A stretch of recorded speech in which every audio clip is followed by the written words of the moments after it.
Au nom du Père, du Fils et du Saint-Esprit. Amen.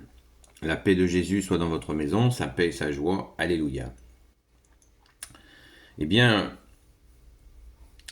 hier, nous avons fêté une célébration particulière à la Sainte Messe, qui est la fête de Marie Vierge et Mère, qui est une fête qui remonte à 1683. Donc hier, nous l'avons célébrée. C'est une messe particulière dédiée à la Vierge Marie pour son intercession, pour une victoire des Viennois et particulièrement du roi et son armée de Pologne. Je vous dis le contexte de l'époque. Le contexte de l'époque, c'était que l'Empire ottoman, donc l'armée turque, avait donc fait le siège de Vienne depuis le mois de juillet 1683, et Vienne était à quelques heures de tomber. Alors je vais vous faire un récit de ce qui s'est passé.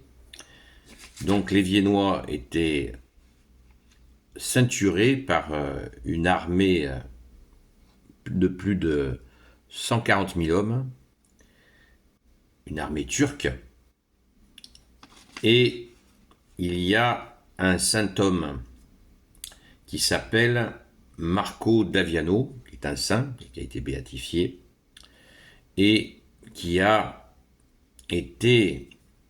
il avait été nommé, cet homme, ce saint homme, grand aumônier des armées chrétiennes. Et il a été convaincre le roi de Pologne, voisin, de venir en aide, de venir au secours à Vienne, qui était donc totalement encerclée. Et c'est à l'intérieur donc de la ville, les prières, donc les hommes bien sûr combattaient, et les femmes et les enfants priaient la très sainte Vierge Marie. Ils avaient mis les étendards sur leur étendard, l'image de la Vierge Marie. La bataille commença à l'aube du 11 septembre, après une messe. À la fin de la messe, ce capucin, Marco d'Aviano, annonça la victoire de l'armée polonaise qui était venue en renfort, 40 000 hommes. Les cloches de la ville sonnaient dès le matin. Je viens de le dire, les femmes et les enfants priaient. Et le soir, la victoire a été acquise. L'étendard du grand vizir était tombé aux mains du roi de Pologne, Sobieski. Le lendemain,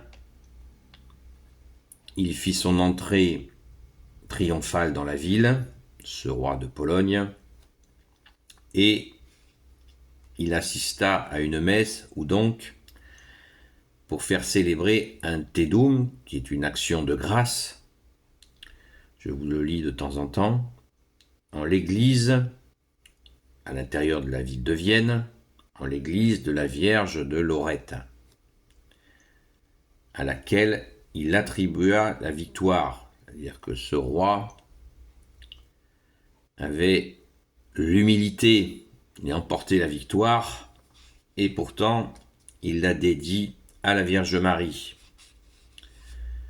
D'où l'appellation, le pape a suivi le mouvement, le pape Innocent XI attribua cette victoire à l'intercession de la Vierge. Et donc, elle fut cette victoire célébrée dans toutes les églises à partir du moment où le pape l'a déclarée. Et cette fête que nous fêtons donc, Marie, Vierge et Mère, eh bien, elle vient de là. 1683, elle intervient un siècle après la victoire de Lépante, que nous allons fêter bientôt le mois prochain, où là, c'est la même armée turque ottomane qui voulait conquérir l'Europe, et la Ligue chrétienne a fait front. Dans le même temps, le chapelet, pour prier la Vierge, pour donner la victoire à la Ligue chrétienne, à la marine chrétienne, pour stopper l'invasion ottomane, l'invasion turque, eh bien, toute l'Europe était en prière au chapelet pour stopper cette invasion. 1571. Il nous faut donc nous souvenir que dans les moments difficiles, nous, catholiques, nous prions la très sainte Vierge Marie, et nous la prions aussi dans les bons moments pour lui rendre grâce, pour la remercier de son intercession. Rappelons, pour ceux qui ne le savent pas, que Jésus sur la croix a donné sa mère à son disciple bien-aimé Saint Jean, en lui disant « Voici ta mère », et en disant à la très sainte Vierge Marie « Voici ton fils », ce qui veut dire que Jésus, bien-aimé, tu as donné ta mère à l'humanité à travers cette déclaration auprès de Saint Jean et de Marie. Donc Marie est notre mère. Quand nous sommes envahis, eh bien, il nous faut appeler au secours notre Sainte Mère Marie. Notre-Dame, d'ailleurs, vous savez, il y a plusieurs appellations, Notre-Dame de tel endroit, Notre-Dame de tel et tel endroit, et il y a Notre-Dame du Bon Secours. Et bien là, nous avons, dans cet exemple, de cette victoire de cette bataille de Vienne en 1683, ce fut bien Notre-Dame du Bon Secours.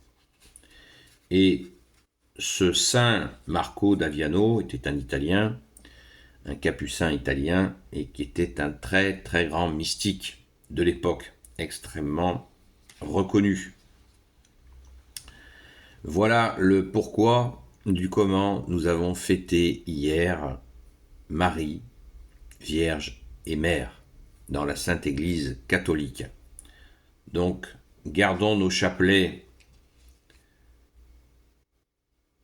actifs, c'est pas un objet de décoration, c'est bien pour prier, pour supplier Jésus de libérer la France de toute forme d'occupation, et il y en a un paquet de formes d'occupation.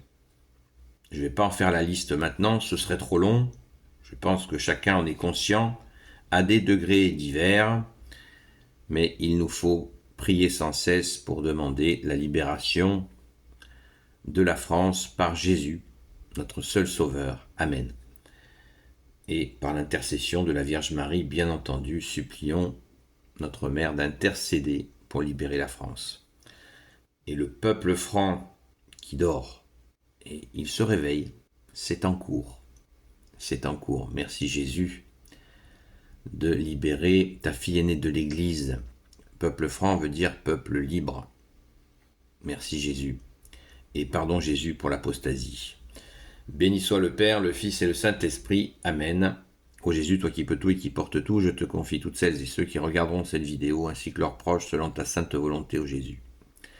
Sainte Marie, notre Mère, Vierge et Mère, et vous, tous les saints et saintes, amis de Jésus, Saint Joseph, grand Saint Joseph, Sainte Marie-Madeleine, notre chère Sainte Patronne, Saint Michel Archange, qui est comme Dieu, Saint Gabriel Archange, Saint Raphaël Archange, et vous tous les anges qui servez Jésus, je vous confie toutes celles et ceux qui regarderont cette vidéo, ainsi que leurs proches, selon ta sainte volonté, ô Jésus.